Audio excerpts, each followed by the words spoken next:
Қайырлы күн, құрметті әріптестер.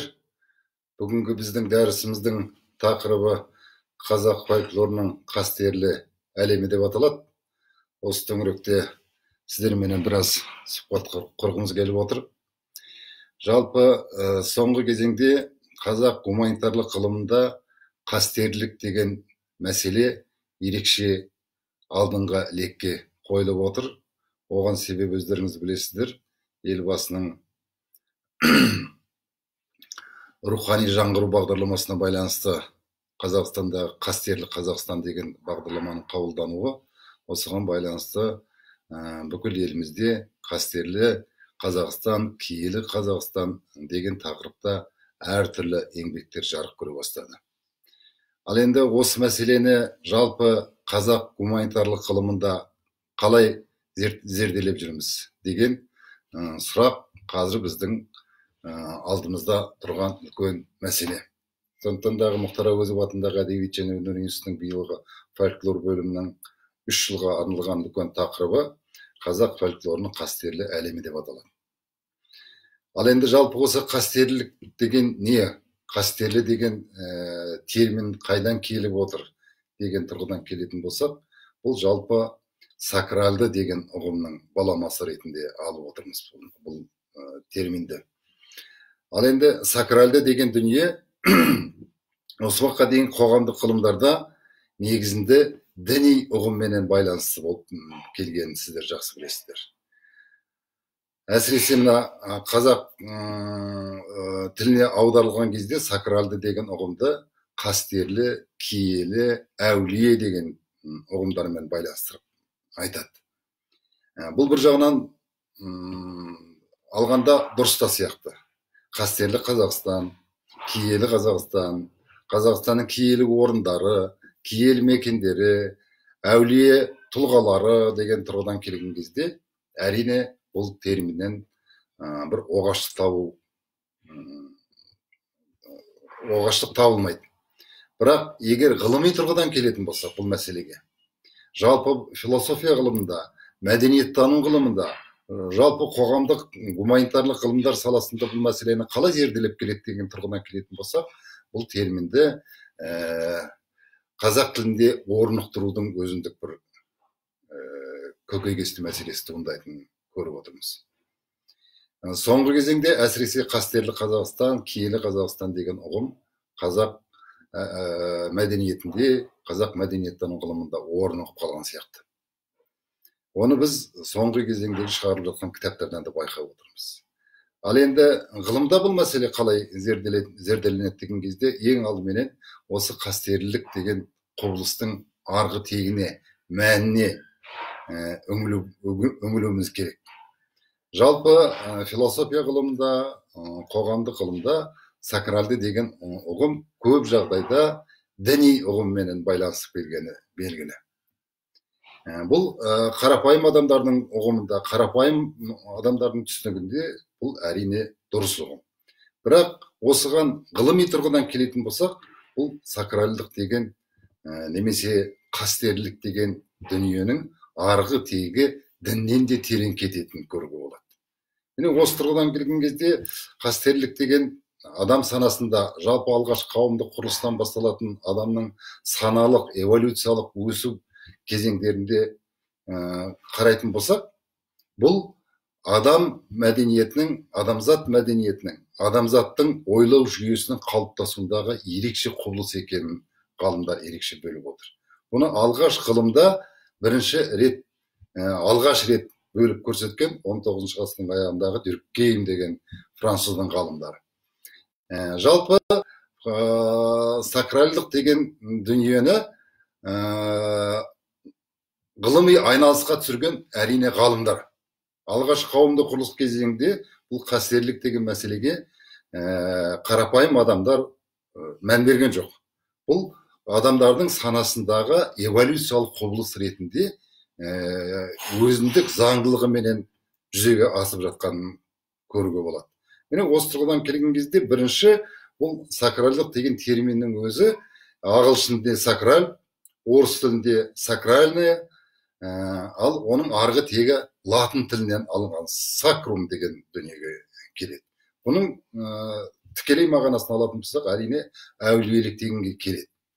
Ал енді осы мына адамзат мәдениетінде қастерлік ұғымы қалай пайда болды дегенді ғалымдар зерттей келіп, осы әулиелік дейміз бе, киелілік дейміз бе, немесе қасиетті деген ұғымды алатын болсақ, осының өзі бертінге келген кезде адамзаттың санасында екіге жарылғанын көруге болады.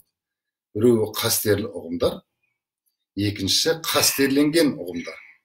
Міне осы тұрғыдан келген кезде қастерлік деген бұл адамзат санасынан тыс, адамның санасына ерекше әсер ететін, адамға үрей туғызатын, ерекше бір құдіретті құбылысты адамның санасында, алғашқы адамдардың санасында ерекше әсер етті. Мәселен, табиғат құбылыстары. Күннің шығуы, оның белгілі уақытта батуы, айдың пайда болуы, аспан денелерінің пайда болуы, аяқ астынан жердің сілкінуі, найзағайдың жасайтын құбылыстары, құйынның, неше түрлі дауылдың болатындығы, бұның барлығы адамзаттың санасынан тыс, адамзаттың ырқынан тыс, адамзатты ерекше әсерге бөлейтін, және сол жөнінде ойлануға, толғануға мәжбүр ететін, тіпті кейде үрей туғызатын үлкен құбылыстарды адамзат қастерлі дүние ретінде санай бастады. Соның негізінде алғашқы аспанға, күнге табыну, айға табыну, жердің табиғат құбылыстарының барлығын киелі немесе қастерлі дүние, құдіретті дүние ретінде тани бастағаннан кейін адамзат бүкіл әлемді екі ұғымға бөлді. Бұл біреуі қарапайым адамның күнделікті тіршілігінде болып жататын құбылыстардағы, екіншісі адамның ырқынан тыс болатын, адамның санасына сыймайтын, адамның бүкіл өмір сүру салтына үйлеспейтін дүниелерді адамзат бұны қастерлі дүние деп бөліп қарай бастады. Міне сондықтан дағы мына қастерлі деген неге алып отырған себебіміз, өйткені сакралды деген ұғым бар. Содан кейін сакрализация деген ұғым бар ғылымда. Ал енді егер біз сакралдыны киелі де болатын болсақ, не қасиетті де болатын болсақ, онда сакрализация дегенде киеленген, қастерленген деп алу кішкене тілге оғаштау тиеді. Сондықтан киелі немесе қасиетті деп алу, қасиеттенген, киеленген деп алатын болсақ, тілге жатық болмайтын сияқты. Сондықтан дағы бұл дүниені қастерленген деп алған жөн сияқты санап отырмыз. Сондықтан дағы бүгінгі біздің тақырыбымыздың өзі қазақ фольклорының қастерлі әлемі деп алып, осы үлкен құбылысты екіге бөліп қарастырып отырмыз. Біреуі қастерлі әлем, екіншісі қастерленген әлем. Ал енді осы адамдардың санасында қастерлік пен қастерленген әлемнің көріністері қалай пайда болды деген тұрғыдан келетін болсақ, онда алғашқы қауымдық құрылыста адамзаттың барлығы табиғат құбылыстарының өзінің ырқынан тыс болатын, өзіне ерекше әсер ететін, тіпті өзіне кейде үрейлі болып келетін дүниелерді қастерлі әлем деп таныды. Сондықтан дағы бүкіл дүниенің барлығын өзінің ырқынан тыс қастерлі әлем бардағы, және адамзаттың өзінің қолынан келетін, өзінің ырқына көнетін, ақыл ойына сиятын дүниелерді қарапайым әлем деп білді. Сөйтіп дүниені екіге бөлді. Қарады дағы алғашқы кезеңде, мифологиялық сананың кезінде адамзат бүкіл табиғат құбылыстарының көпшілігін қастерлі әлем деп таныды. Соның нәтижесінде сол әлемге табына бастады. Сол әлемді өздеріне құдірет санады. Енді осыдан келіп қастерлі әлемге қалай әсер ету керек? Оларменен қалай қарым-қатынасқа түсу керек? Міне осының нәтижесінде енді сол қастерлі әлемге еліктеген, немесе қастерлі әлемге әсер етуден, ықпал етуден туған жаңа әлем пайда болды. Бұл адамзат мәдениетіндегі қастерленген әлем. Осының нәтижесінде алғашқы мифтік баяндар пайда болды. Мәселен, ең алғашқы адамзаттың санасына дүниені екіге бөліп көрсетуге байланысты алғашқы баяндардың барлығы мифте көріне бастады. Яғни қастерлі әлемнің идеологиясы мифте пайда болғанын көруге болады. Міне осының арқасында бүкіл адамзаттың барлығындағы айқын көрінетін, мәселен, әлемді үшке бөліп қарастыру мәселесі. Міне бұл алғашқы дүниені қастерлі және қастерленген әлемге қарай бөліп көрсетудің алғашқы қадамы деп айтуға болады. Әрине, бұның өзі өте күрделі процесс. Бұны бір ауыз сөзбен, бір сөйлеммен, немесе бір мақаламен түсіндірудің өзі қиын. Бұны қазір әсіресе мына философия ғылымындағы ғалымдар осы құбылысқа ерекше мән беріп, осыны жан-жақты ғылымның әр саласы тұрғысынан зерттеп жатқанын көруге болады. Міне осыдан келіп, адамзаттың санасында енді бүкіл әлемді саналық тұрғыдан, егер шарт түрде алатын болсақ, мифологиялық сана тұрғысынан өзінше табиғат құбылыстарын түсіндіре бастады. Соның нәтижесінде ең алғашқы діни ұғымның, немесе діни сананың алғашқы көрінісі ретінде, мысалы үшін, анимизмді айтуға болады. Адамзат осы кезеңнен бастап өзін табиғат құбылыстарымен тең дәрежеде көре бастады.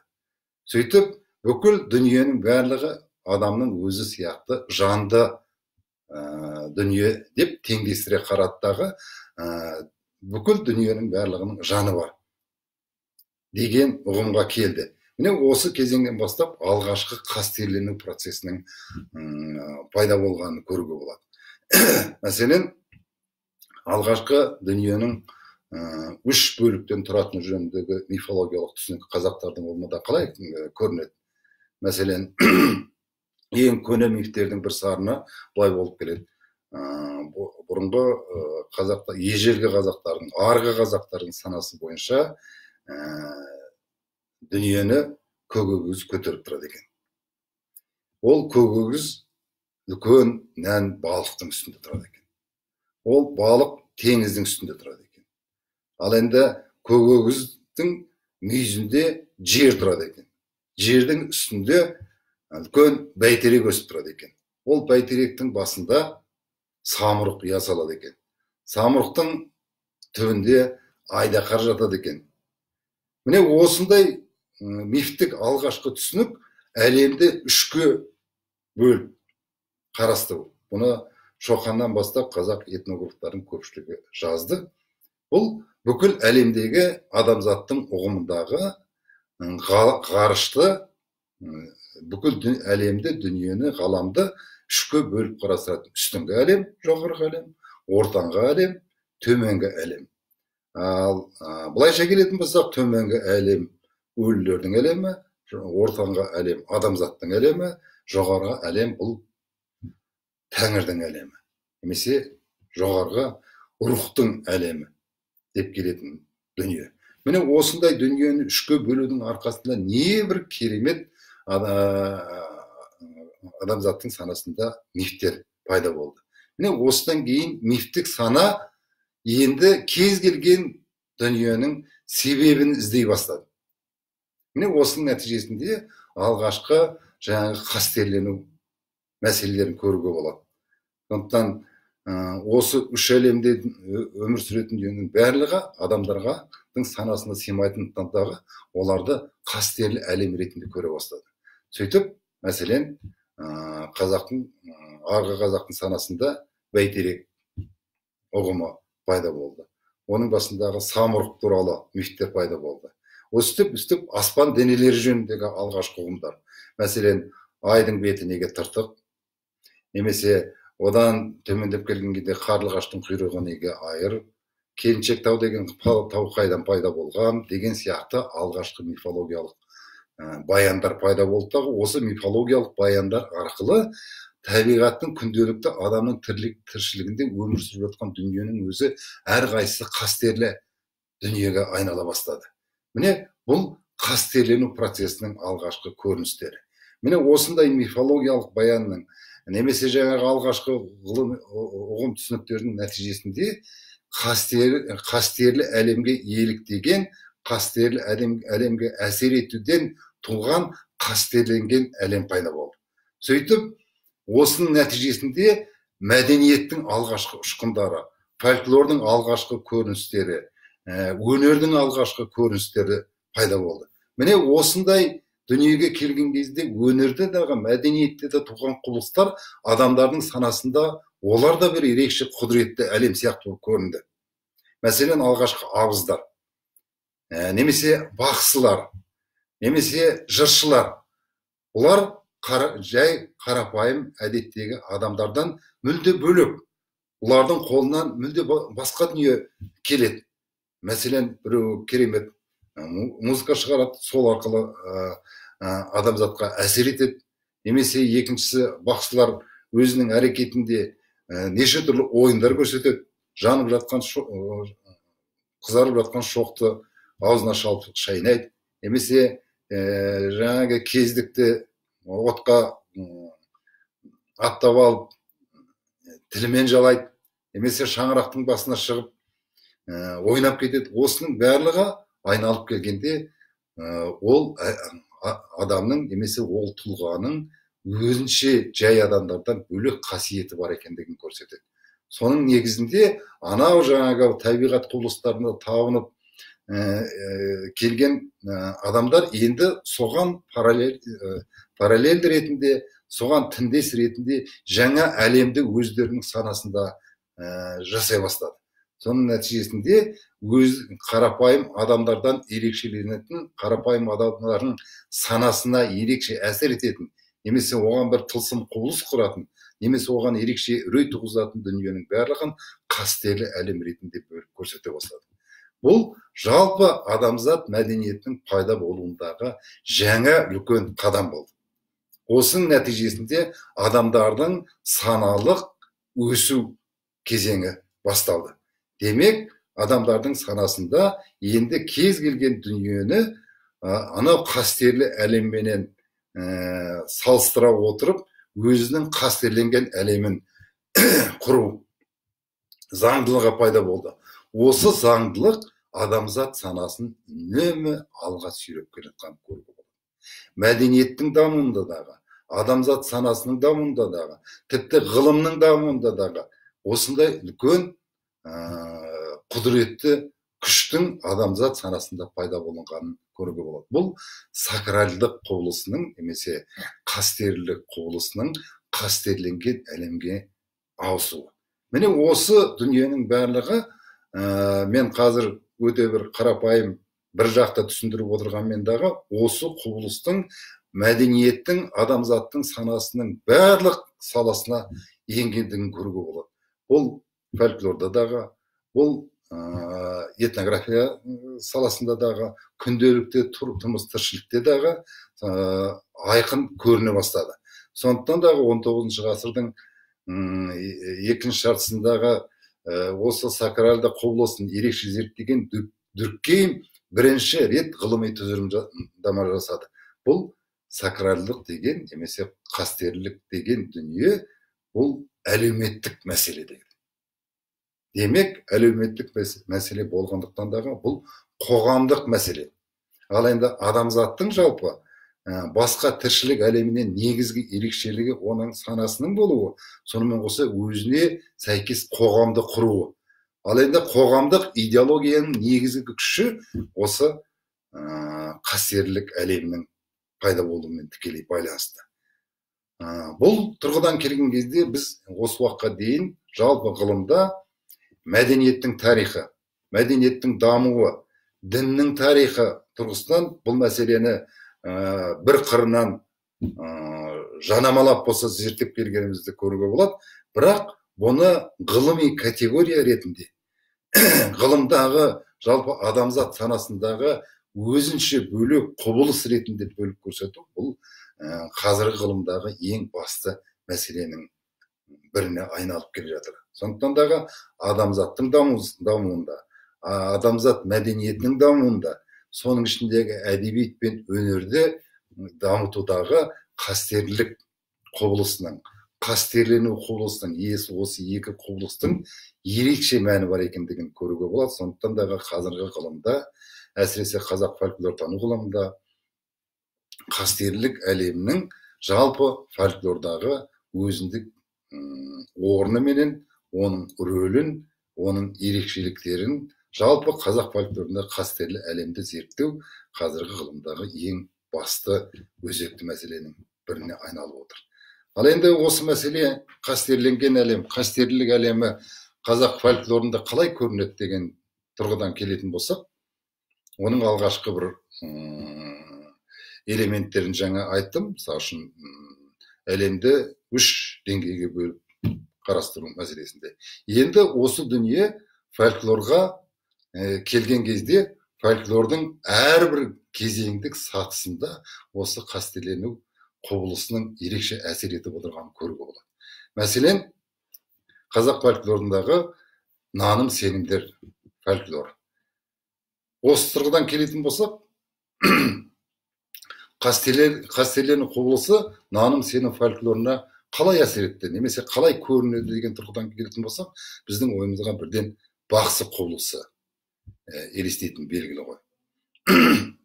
Ал енді бақсылықтың негізгі ерекшелігі не? Бақсыны бүкіл түркі әлемі, немесе шаман діні деп тұрғысына келетін болсақ, бүкіл әлемде осы алғашқы діннің әсері кезінде бақсы ең басты тұлға болып көрінді. Ал енді оның негізгі қастерлік тұлғаға айналуының себебі неде? Өйткені бақсы дүниеге келгеннен бастап бақсының өзі жай қарапайым адамдардан өзгеше болып туылады. Мәселен, бақсы алғаш келген кезде немесе қолына қан ұстап туады, немесе бір денесінде үлкен қалы болады, немесе бір ерекше сипатыменен туатын адамдар болып келеді. Олар жас кезінің өзінен жай қарапайым балалардан ерекше болып көрінеді. Міне осындай құбылыстар арқылы бақсы жас кезінен бастап жай қарапайым адамдардан өзгеше дүниеге, өзгеше адам ретінде көрініп келеді дағы. Енді келген кезде оның киген киімі дағы, ұстаған құрал сайманы дағы, тіпті жаңағы сарындарының өзі, сөйлегеннің өзі қарапайым адамдардан мүлде бөлек, өзгешеленіп тұрады. Сондықтан дағы бақсылардың қарапайым адамдардың санасына сыймайтын, қарапайым адамдардың қолынан келмейтін, қарапайым адамдарға ерекше әсер ететін өзіндік қасиеттері бақсыны жай адамдардан ерекше бөліп көрсетті. Соның нәтижесінде бақсы өзіндік тұлға ретінде, қастерлі тұлға ретінде, әулие немесе киелі тұлға ретінде жай адамдардан бөлініп шықты дағы өзіндік жаңа деңгейге көтерілгенін көруге болады. Мәселен, тек қана бақсының сарынына мән беріп көрейік. Қазіргі енді біздің қағазға түсіп жүрген бақсының сарыны ол былайша айтқанда өлі дүние. Ал бұрынғы бақсылардың сарынның орындалуының өзінде үлкен ерекшелік болған. Мәселен, бақсының қобыз тартуы, ондағы күйлердің ерекше әсерлігі, ондағы бір тылсым күштердің болуы. Сонымен қоса бақсының сарында қарап отыратын болсақ, жұмбақ сөздер көп, жай адамдарға түсініксіз. Және оның өзін бақсы айтқан кезде небір жаңағы қолындағы дауылпазын қосып, ерекше әсерменен адамдарды таң қалдырып отырып, адамдарды ерекше әсерлендіре отырып келеді. жасайды. Міне соның нәтижесінде бақсы киелі дүниеге айналғанын көруге болады.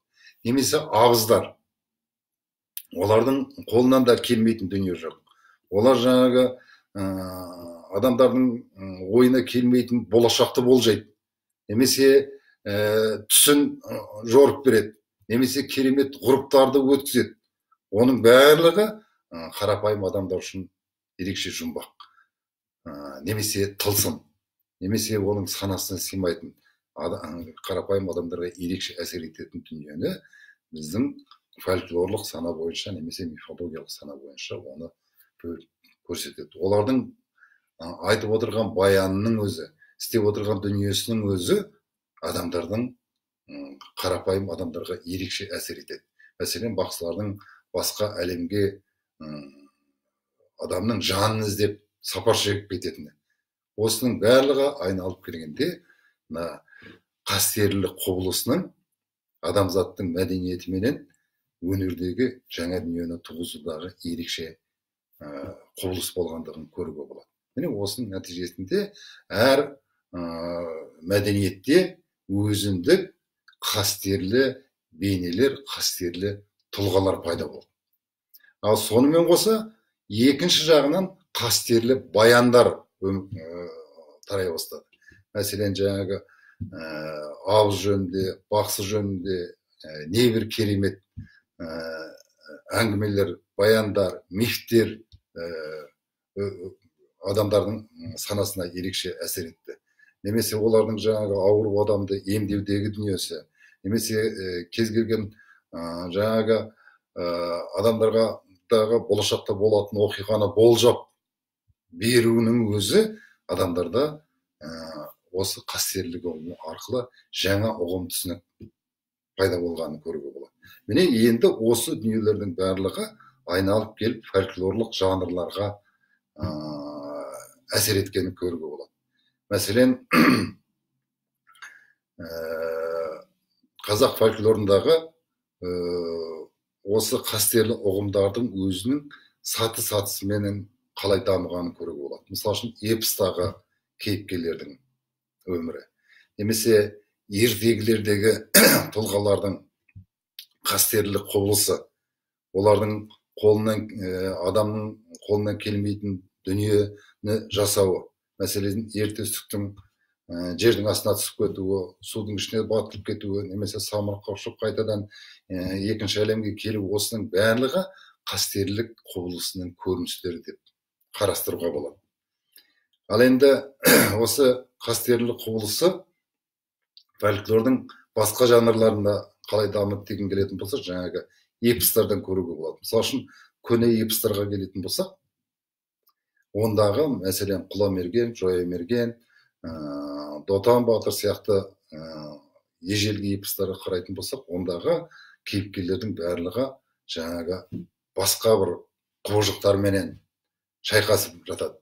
Немесе жаңағы мифтік кейіпкерлерменен айқасып келеді.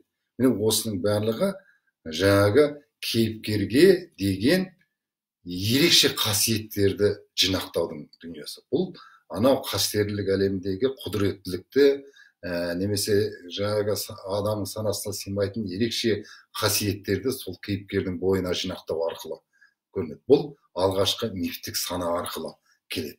Ал енді кейінгі классикалық эпостарға келетін болсақ, мәселен, Алпамыс, Қобыланды қарайтын болсақ, бұлардағы қастерлі жаңағы тұлғаларға айналған. Мәселен, Алпамыс суға салса батпайды, отқа салса күймейді, кез келген жауды жалғыз өзі жайпап түгел жеңіп шығады. Міне осының барлығы қастерлену құбылысы арқылы жасалған дүниелер. Бұның алғашқы зерттеушісі ретінде Проптың, өздеріңіз білетін жақсы еңбектерінен көруге болады. Яғни адамзаттың санасында осы қастерлену құбылысы енді өнер мен мәдениетке келгенін көруге болады.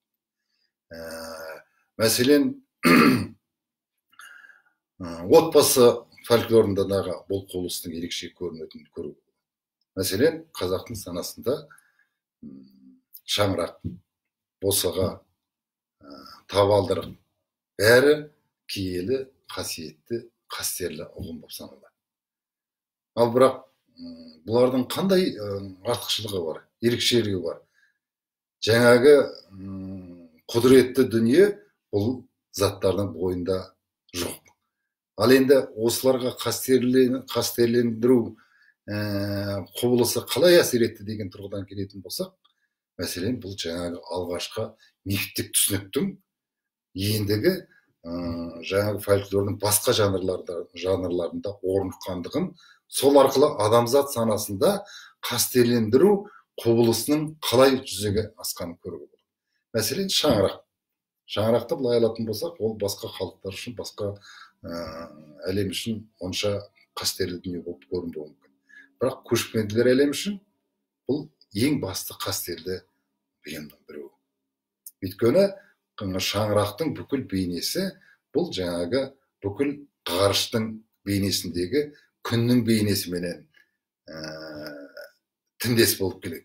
Сондықтан да шаңырақтың түріне қарайтын болса, өзі жасалу дүниесінің өзіне қараған кезде күннің бейнесін шаңырақтан көруге болады. Сондықтан да ол үйдің шаңырағы бола тұра, қазақтар үшін, арғы қазақтар үшін,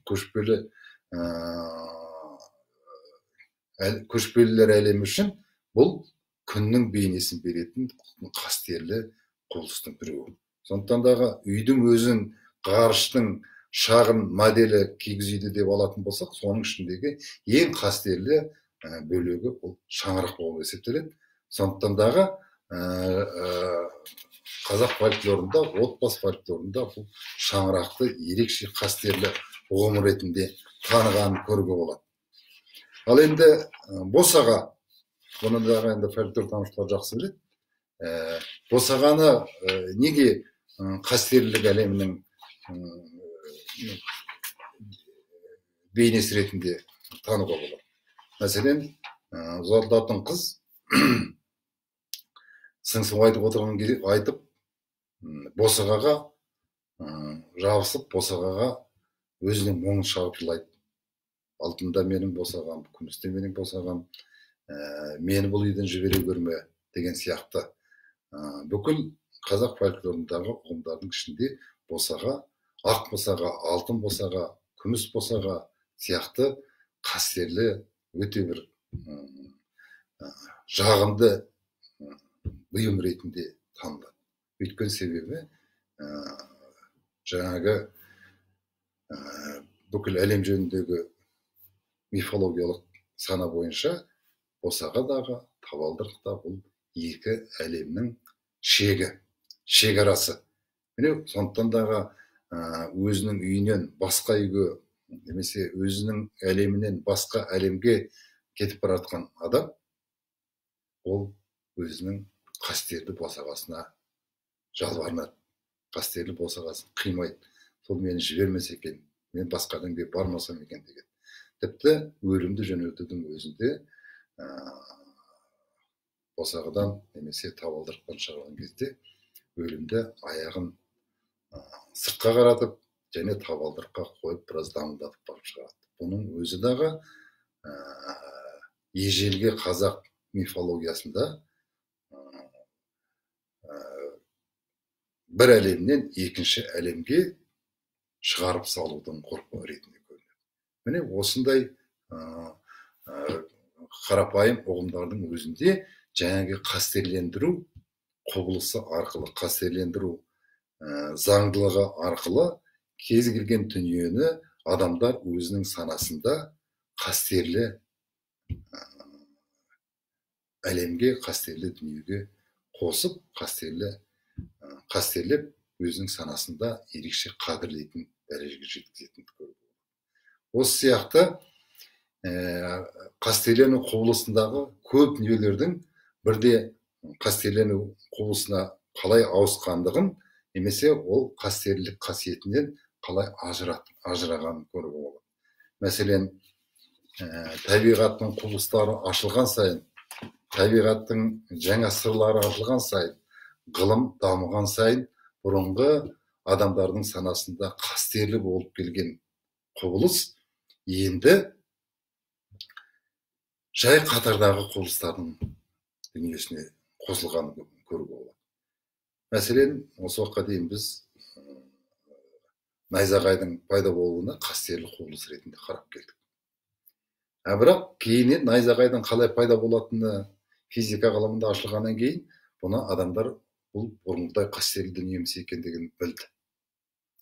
Бірақ адамдардың санасында қалай болғандағы сол алғашқы әсер ұзақ сақталатынын көруге болады.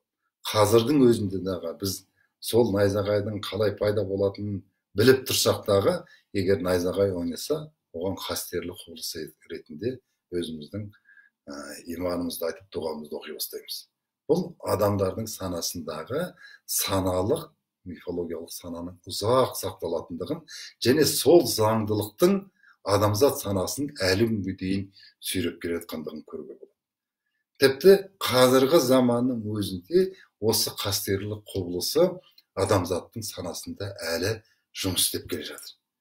Мәселен, тарихтың өзіне қарайтын болсақ, тарихтың өзінде дағы осы қастерлену құбылысының ерекше әсер ететінін көруге болады. Мәселен, кез келген халықтың тарихы, ол сол халықтың бүкіл өмір бойы сүрген өмірінің толық жазбасы емес. Адамдардың санасында тарихи оқиғаның өзі қастерлі дүниеге айналғаннан кейін барып, ол кәдімгі тарихқа айналады. Мәселен, біздің өзіміздің тарихымыздың өзінде барлық біздің басымыздан өткен тарихи құбылыстардың барлығы толық сақталмайды. Оның ішіндегі адамдардың санасына, халықтың санасына ерекше әсер еткен, ерекше із қалдырған, немесе бір ерекше жақсы әсер қалдырған, немесе бір ерекше үрейлі дүние қалдырған дүние біздің тарихи санамызда ұзақ сақталады, және біздің тарихымыздың өзі сол қастерлі құбылысқа айналған тарихтардың жиынтығы болып саналады. Мәселен, қазақ тарихындағы ірі оқиғаларды еске алайық. Мәселен, Қаратаудың басынан көш келеді оқиғасы, немесе Ақтабан шұбырында Алқакөз сұлама. Бұл біздің тарихымызда ерекше әсер еткен құбылыс. Осы оқиға біздің тарихымыздағы ең қастерлі дүние ретінде сақталып қалды. Немесе қалмақ қырылған деп аталатын жер. Бұл дағы тарихи сананың қастерленген құбылысы ретінде біздің тарихымызда сақталып қалды. Немесе Аңырақай шайқасы болған жер. Міне осы сияқты тарихта адамдардың санасына ерекше әсер еткен құбылыстар тарихтың өзінде дағы осы қастерлі құбылысы арқылы орын алатынын көруге болады. Міне осы тұрғыдан келген кезде, соңғы кезеңде қастерлену құбылысы бұл ұлттық мәселеге айналғандығын көруге болады. Біздің ұлтымыздың санасында, тарихи жадында осы қастерлі құбылыстың заңдылықтары ерекше әсер ететінін көруге болады. Міне осы тұрғыдан келген кезеңде біз тәуелсіздік алғаннан кейінгі кезеңнің өзінде біз өзіміздің бұрынғы қастерлі құбылыстарымызға ерекше мән бере бастадық. Мәселен, Астанадағы бәйтеректің пайда болуы. Бұл дағы біздің кәдімгі фольклордағы, немесе біздің мәдени жадымыздағы әбден орныққан қастерлі құбылыс. Міне осы тұрғыдан келген кезде ұлттың дамуында дағы, ұлттық сананың өркендеуінде дағы осы қастерлі құбылысы ерекше әсер ететінін көруге болады. Бұл мәдениетте дағы, бұл әдебиетте дағы, бұл тіпті музыканың өзінде дағы осы қастерлі құбылысының ерекше дамығандығын көруге болады. Міне осы тұрғыдан келген кезде жалпы мәдениеттің дамуында, әдебиеттің дамуында, соның ішінде фольклордың дамуында бұл қастерлі құбылысының ерекше орын алатын және оны тереңдей зерттеуге, кеңінен зерттеуді қажет ететін өте өзекті мәселе екендігін көруге болады. Міне осы тұрғыдан келген кезде қазақ фольклор тану, қазақ фольклорының қастерлі әлемі деген бұл біз үшін қазіргі кезеңдегі ең өзекті және өте маңызды тақырып екендігін көруге болады. Міне осы тұрғыдан келген кезеңде мына қастерлік құбылыстарының фольклордағы өзіндік орнын жеке бөліп көрсетуге болады. Қазір біздің фольклортану бөлімінің мамандары осыны әрбір құбылысты жеке, мысалы үшін эпостағы қастерлі бейнелер мен қастерлі нысандардың көрінуі, немесе отбасылық фольклордағы қастерлі әлемнің көрінісі, немесе біздің қазақ фольклорындағы қастерлі жан-жануарлар бейнесі. Мәселен, көкбөріден бастап, маралдың, таутекенің,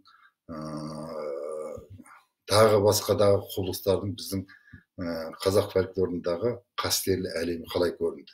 Мәселен, анау сақтардан табылған алтын адамдағы әшекейлердің өзінде осы қастерлі құбылыстың ерекше көрінгендігін көруге болады. Мысалы үшін, жаңағы барыстың бейнесі керемет дүние, немесе арқардың бейнесі, оның басында тұрған таутекеннің бейнесі, сондағы өнердің классикалық дүниесінің барлығы бұл біздің қазақ қастерлі әлемінің ерекше көріністері екендігін көруге болады. Сонымен қоса, мынау қастерлі құбылысы менен діннің арасындағы мәселені ерекше бөліп қарастыру керек. Біз көбінесе ғылымда осы уақытқа дейін қастерлілік немесе сакралды дүние дегенде дінмен байланыстырып келдік. Бірақ дін сакралдық құбылыстан кейін пайда болған дүние. Сакралдық құбылысы бұл адамзаттың санасы пайда болғаннан бері келе жатқан құбылыс. Ал дін әлеуметтік институт ретінде бертінде дүниеге келген дүние. Сондықтан дағы оны, мысалы үшін, әулиелік ұғымын дін өзіне ерекше пайдаланды, бірақ оның ішіндегі бүкіл қастерлі құбылысын толық дін сіңіріп әкете алған жоқ. Сондықтан дағы ежелгі алғашқы адамдардың санасындағы қастерлі құбылысы менен қазіргі діни институттардың арасындағы қарым-қатынастағы бөле жара зерттеу керек.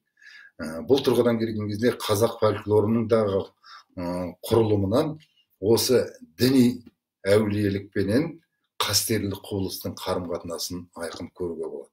Мәселен, Тәңір дінінің кезіндегі қастерлі дүниеге айналған жаңағы қобыздан бастап,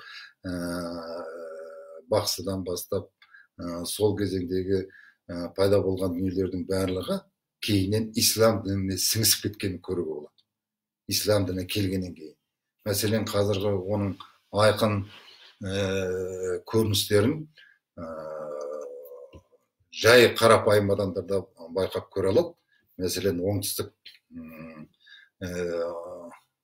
өңірдегі біздің мұсылман әулиелері Арыстан бабтан бастап Қожа Ахмет Яссауи, оның маңайында жатқан жаңағы Үкаш ата сияқты әулиелердің барлығын көретін болсақ, бұл бір жағынан ислам дінінің әулиелері. Бірақ осындағы ислам дініне байланысты шыққан мифтік баяндарды қарайтын болсақ, осының көпшілігі бұрынғы жергілікті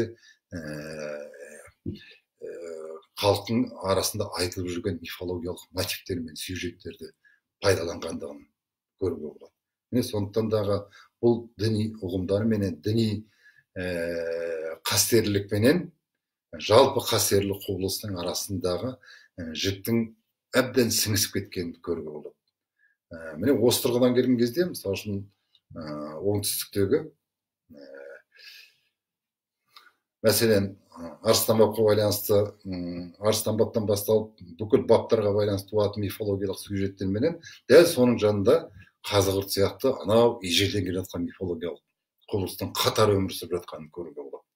Міне осы тұрғыдан келген кезде қазақ фольклорында бір ерекше қызық дүниелерді зерттеп қарауға болады.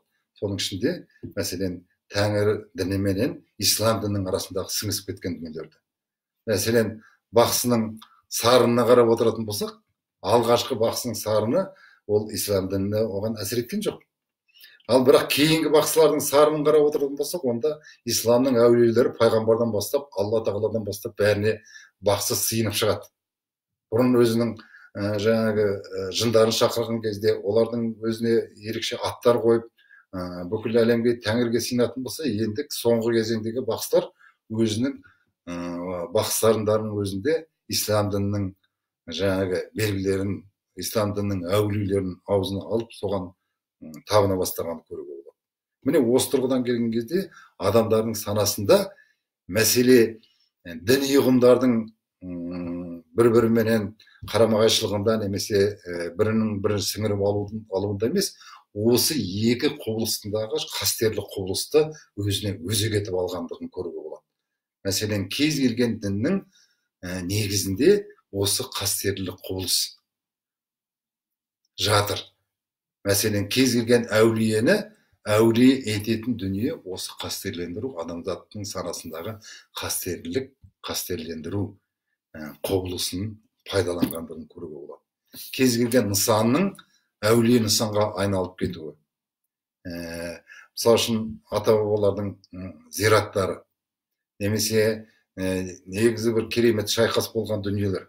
Тіпті бертінде салынған ғимараттардың өзі осы қастерлілік құбылысының заңдылығы арқылы жаңа қастерлі дүниеге айналып кететін жағдайлар болады. Міне осы тұрғыдан келген кезде бүкіл әлемдегі қастерлі ғимараттардың барлығы ол бір діни ұғымның негізінде пайда болмайды, ол жаңағы қастерлі құбылысының нәтижесінде пайда болады. Мәселен, пирамидалар. Анау перғауындардың замандағы діни ұғым қазір жоқ қой. Бірақ адамзаттың санасында оны көрген адамзат ерекше әсерленеді. Соның құдіреттілігін көреді. Ол бір діни сана арқылы оған табынбайды, немесе оны қастерленбейді. Оның санасында қастерлі құбылысының нәтижесінде кез келген адам әлемнің түкпірінен барып пирамиданы көрген адам оны қастерлі дүние ретінде санай бастайды. Міне, сондықтан дағы бүкіл әлемдегі дүниелердің барлығы осы қастерлі құбылысы арқылы адамдардың санасында ерекше бір құбылыс пайда болады. Мәселен, пирамиданың әлі күнге дейін қалай салынғаны жөніндегі болжамдар тиянақ тапқан жоқ. Бұл адамдардың санасында бір тұңғиық, керемет жұмбақ дүние туғызады. Сондықтан дағы оған адамзат өзінше қастерлі құбылыс ретінде табына бастайтындығын көруге болады. Міне осының нәтижесінде осы қастерлі әлем енді фольклорлық образдарға көшеді. Соның нәтижесінде біздің фольклорлық бейнелердің арасында небір қастерлі ұғымдардың пайда болғанын көруге болады. Мәселен, отырар біз үшін қастерлі қала болып қалды. Өйткені оның тіпті қалдығының өзі, одан табылып жатқан дүниелердің өзі бізге бір тылсым дүниені ашады. Біздің тылсым тарихымызды ашады. Сондықтан дағы ол қазір бүгін әр қазақ үшін қастерлі орынға айналып бара жатыр. Оның қастерлену ерекшелігі біздің санамызда жұмыс істеп жатқан қастерлілік құбылысының заңдылықтарына байланысты.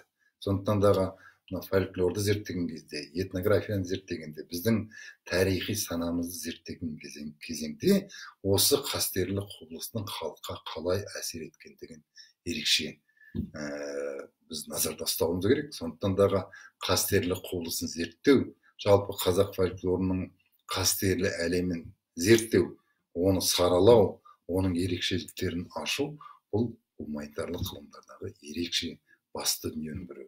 Мәселен, біз алғаш тәуелсіздік алғаннан кейін рәміздерімізді жасаған кезде қайда жүгіндік? Өйткені анау Сақ-қорғаннан табылған алтын адамның бейнесіне бардық. Өйткені бұл біздің санамызда ерекше қастерлі дүние болып әбден сіңген. Немесе туымыздағы көк болу себебі. Өйткені қазақтардың санасында көк ол аспанмен ұштасатын біздің қастерлі ұғымымыздың біреуі. Міне осындай дүниелер біздің қазіргі тәуелсіздіктен кейін кезеңде ұлттық бейнемізді, ұлттық санамызды, ұлттық талғамымызды қалыптастыруда жалпы біздің тарихи жадымыздағы қастерлі құбылысын зерттеу ерекше өзекті мәселе болып табылады. Сондықтан дағы мынау қазақ фольклорының қастерлі әлемін біз биыл жоспарлы тақырып ретінде биыл Құдай амандығын беретін болса бітіреміз. Бірақ бұл осыменен бит, бұл алғашқы бір қастерлік әлеміне жасалған барлау. Бірақ бұның ар жағында үлкен өзекті мәселелер жатыр. Мәселен, қазақ фольклорының қастерлі әлемінің сөздігін жасауға болар еді.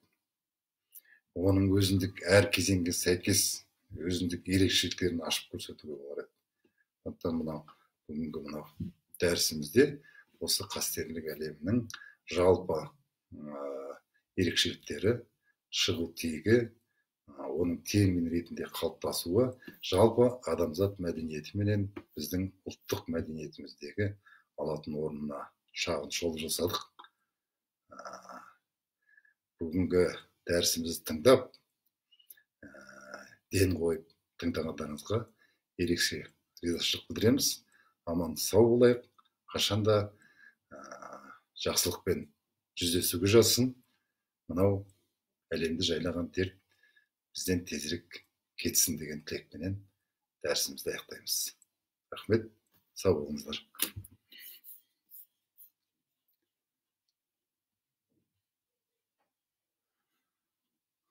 Енді мына жерде біраз сұрақтар қойылды. Біздің енді уақытымыз кішкене көбірек өтіп кеткендігіндағы ол сұрақтарға жауап беруге менің кішкене уақытым болмай қалды. Егер бұл мәселе қызықтыратын болса, бұдан ары қарай жалғастыруға біз дайынбыз. Сау болыңыздар.